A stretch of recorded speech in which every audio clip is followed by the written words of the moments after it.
Hi everyone, and welcome back to Art with Mrs. S. Today we're going to be looking at our Davis Digital textbook, page 34 and 35. And it says, imagine that.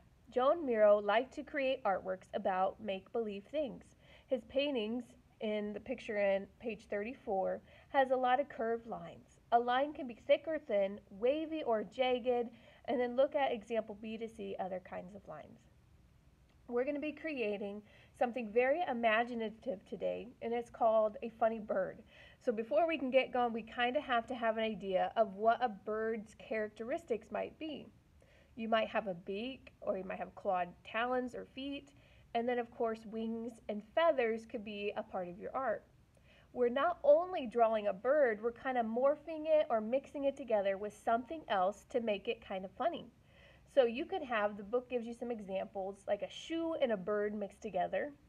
Or you could have something like an electronic device and a bird put together. It says a flycatcher, fool duck, or corn screamer, kingfisher. So kind of get an idea of what you want to combine your bird with. Is it going to be really silly and out there, or is it going to be something more realistic? Are you going to combine a bird with maybe a fish? So we're going to get started today. I think I'm going to combine my bird with an electronic device. So I'm going to go ahead and start drawing the beak of my bird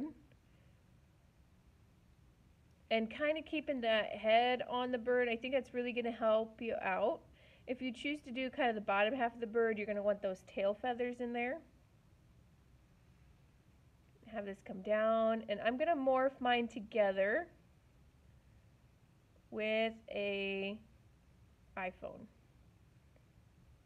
So I'm going to add in that screen.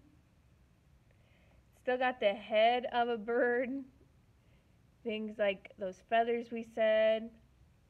You have so many different types of birds to choose from too. There's owls, eagles, cardinals, robins, sparrows.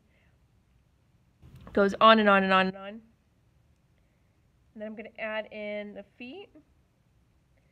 I'm going to keep them kind of a talon foot. So if this was a real phone and a real bird mixed together, it would still have a stand to it. So it almost looks like a phone case. I could also be extra silly. One of these feet could kind of go into a pair of headphones. So maybe the bird itself could be listening to music, or you could have the ability, if this was a real thing, to listen to music. Be creative, be imaginative, be silly. That's why it's called Funny Bird.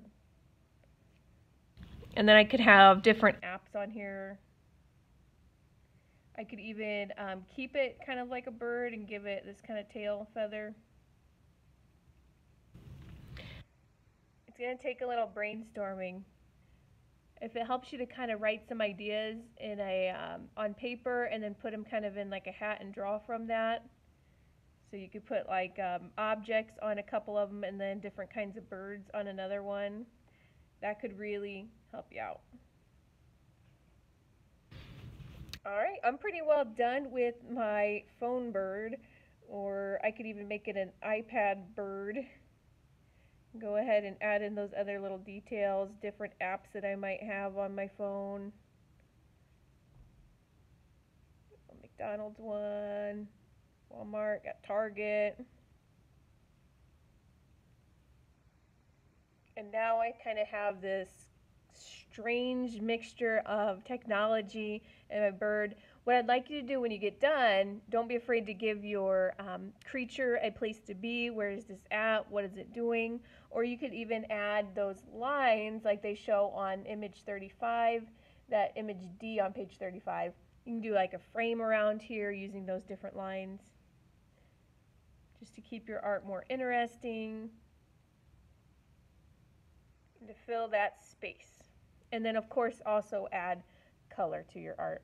It does recommend using paper and markers, but I use my dry erase board today. You can use crayons, colored pencils, oil pastels, whatever you have to draw and color with is perfectly fine, or dry erase would be fine too. I can't wait to see all of your creations. I hope that you have fun with this, and thanks for joining me today.